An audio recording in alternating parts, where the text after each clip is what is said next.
తెలంగాణ వాదం లేకపోతే, తెలంగాణ ప్రాంత వాదం లేకపోతే నీకు ఇవాళ 10 జన్మలు ఎత్తినా కానీ ఉప ముఖ్యమంత్రి పదవి నీకు వచ్చేది కాదు. అది తెలుసుకోవాలి. ఉగ్రవాదం అంటే అర్థం నీకు తెలుసా? అసలు నువ్వు చదువుకుంటే కదా భయ్ నీకు ఉగ్రవాదం అంటే అర్థం తెలిసేది.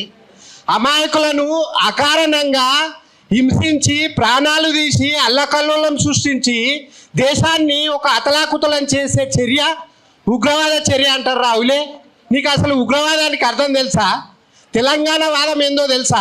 అసలు తెలంగాణ నువ్వు కాదు, మీ అయ్య కాదు, మీ ముత్తాతలు కాదు, మీ ముత్తాతల మూలాలు భూమి మీద వడనప్పుడే తెలంగాణ ప్రాంత వాదం పుట్టిందిరా.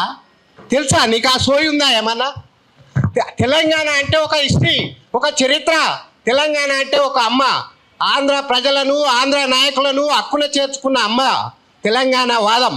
తొలి దశల్లో కానీ మలి దశల్లో కానీ ఆంధ్ర ప్రాంత ప్రజలను కానీ ఆంధ్ర ప్రాంత నాయకులను కానీ ఒక్కరిని కూడా చంపిన చరిత్ర లేదురా మా తెలంగాణ ప్రజలకు.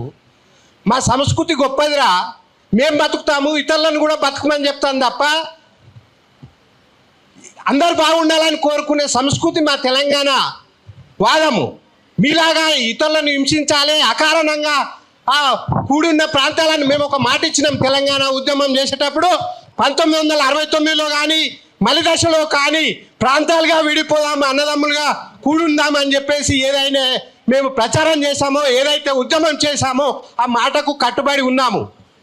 మీరు ఇప్పుడు కూడున్న ప్రాంతాల మధ్యలో కుక్కలు చింపిన ఇస్తరాక లెక్క మీరు చిచ్చు పెట్టి విద్వేషాలు రెచ్చగొట్టడానికి వస్తున్నావు. పిచ్చి కుక్క లెక్క వస్తున్నావు నువ్వు ఇది గ్రహించాల్సిన అవసరం ఉన్నది. నువ్వు అనుకుంటున్నావు ఇత్తేసి పొత్తు కూడతా తెలంగాణలో ఏమో చేస్తా అనుకుంటున్నావు.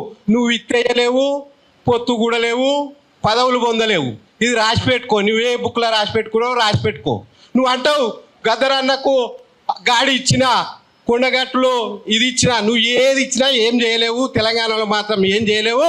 ఇది మాత్రం గుర్తుపెట్టుకోవాల్సిందిగా తెలియజేస్తున్నా. ఈ అవకాశం ఇచ్చినందుకు అన్నకు ధన్యవాదాలు చెప్తున్నా. జై తెలంగాణ.